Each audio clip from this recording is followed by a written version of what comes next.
So today we'll talk about Riemann sums. You may notice today that we're in a different location. The campus is on lockdown. Today is March 26th, 2020. We're a few weeks into the COVID-19 chaos. So please bear with the makeshift classroom. Okay, Riemann sums. In a Riemann sum, an interval AB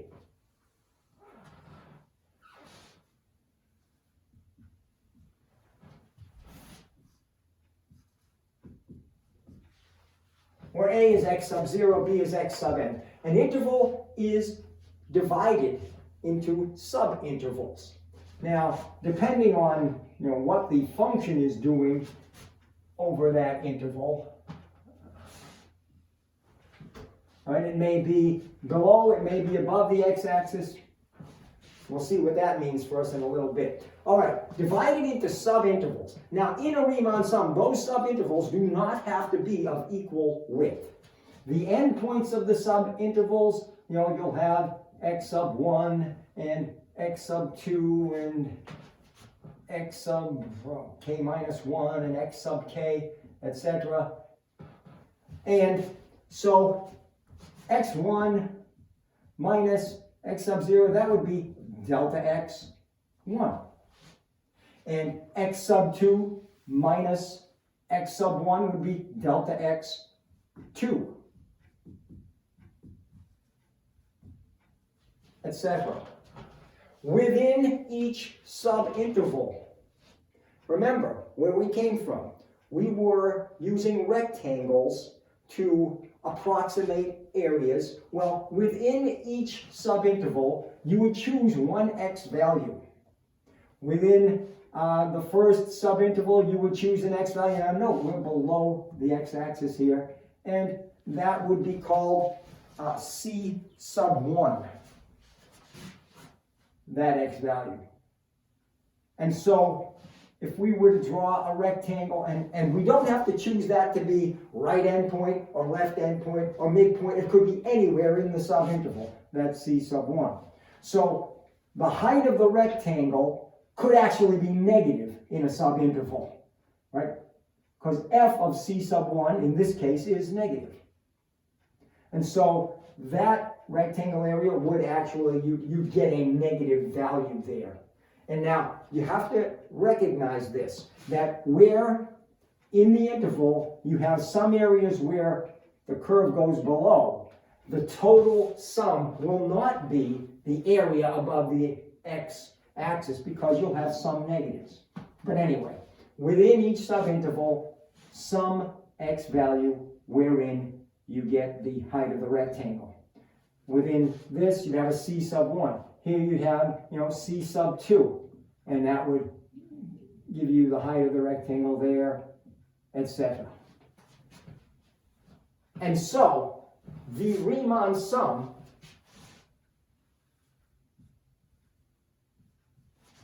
is, and we're going to use the sigma notation here, from k equals 1 to n, of f of c sub k times delta x sub k. Each of these is the area of a rectangle, right? F of c sub k being height, delta x sub k being the width of the rectangle or the length of the subinterval, however you want to state it, okay? And the sum of all of them from here to here, from k equals 1 to n, gives you your approximation. Well, it gives you your Riemann sum. And again, if the curve is non-negative throughout the interval, then that would equate to an area approximation. If it goes negative, then no. Okay, now, we are not going to make things so complicated. We are going to standardize the sums that we're going to use. We will stipulate that we will always have our subintervals of equal width in our work. Secondly, we will always use the right endpoint in our work. Right? And so,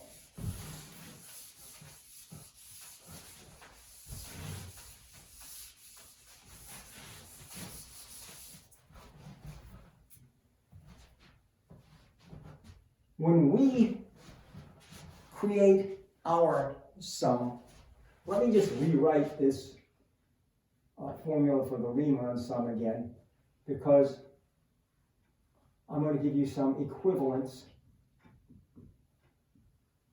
Right? We have f of c sub k times delta x sub k. All right? Now, remember what we're doing. We are dealing with an interval from A to B. And we have n subintervals within that interval. So the sum of our n rectangles, we start the same.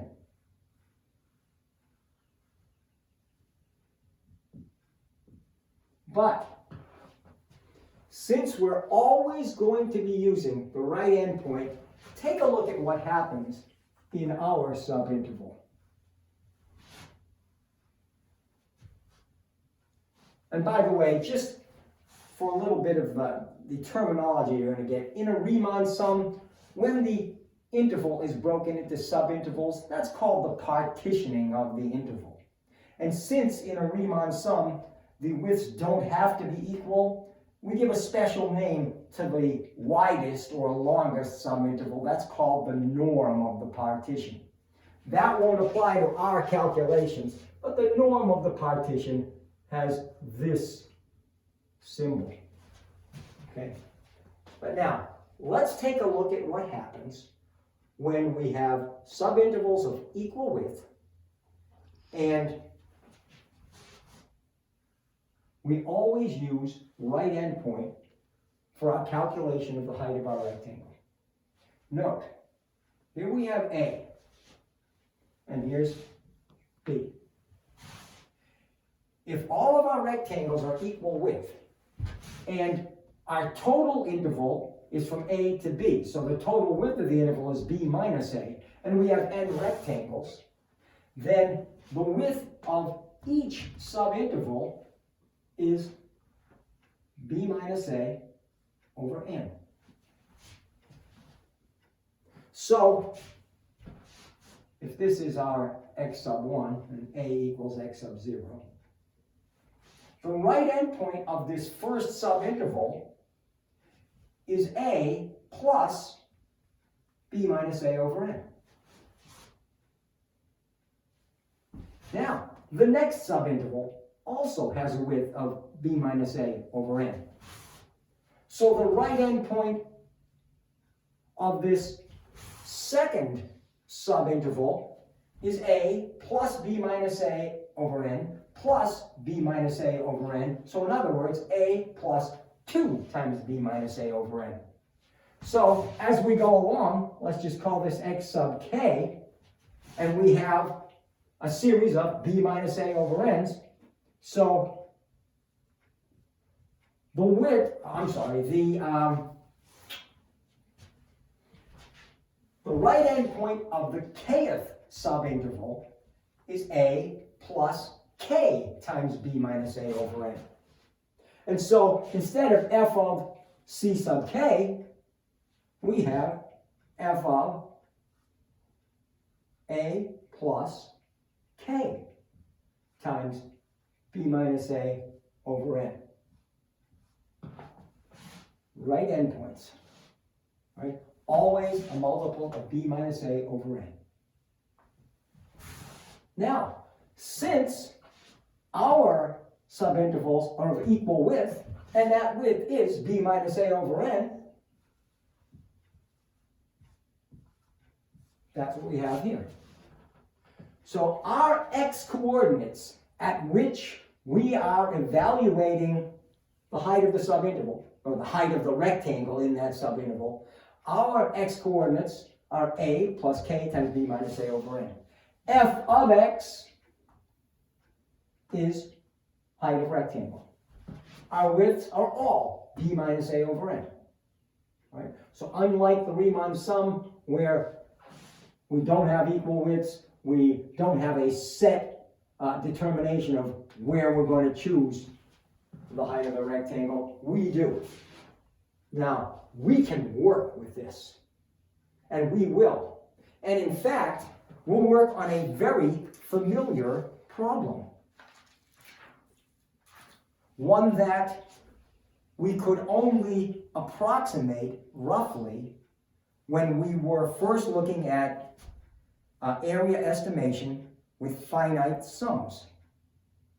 Now remember, if the function is non-negative throughout the interval, this sum will give us an area approximation. And as I mentioned earlier, as n goes to infinity, which means as the width of the subintervals approaches 0, this sum will approach the exact area under the curve. That's equivalent in a Riemann sum to the widest subinterval or the longest subinterval going to 0. So they're all going to 0. So as the norm approaches 0, n approaches infinity. So we're going to use that curve that we did back in section 5.1, and we're going to find the exact area of that curve. You may remember that that curve we looked at was f of x equals 1 minus x squared, and we looked at it over the interval from 0 to 1. Now, we did this with 4 rectangles. We used right endpoint, we used left endpoint, we used midpoint. We got, for the right endpoint, I believe it was 17 over 32. For the left endpoint, 25 over 32 as our approximations. For the midpoint, 43 over 64. But none of those was exact. Now, let's use our formula. The sum of n rectangles is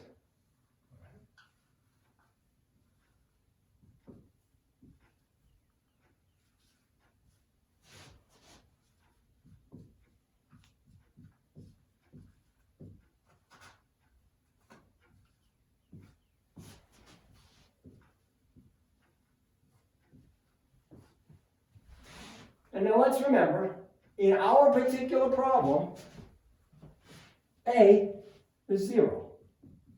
B is 1.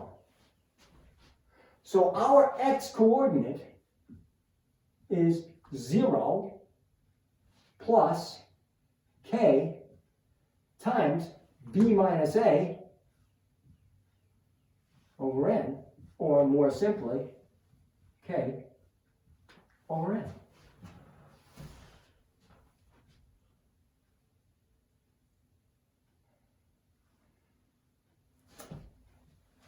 So, using those numbers in this general formula, what do we have? Well, this does not change. K equals 1 to n. What is our f? Our f is 1 minus x squared, but that's x. So we have 1 minus k over n squared. B minus a over n, again, is 1 over n. So now, let's go. We're off to the races. K equals 1 to n of 1 minus k squared over n squared times 1 over n equals,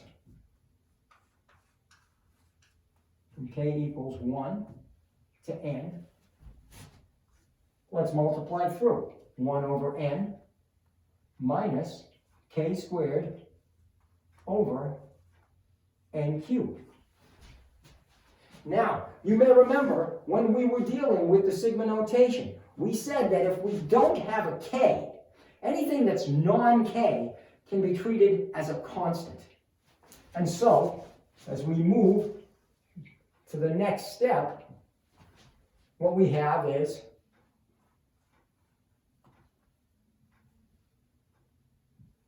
k equals, I keep trying to write cursive and my students tell me not to.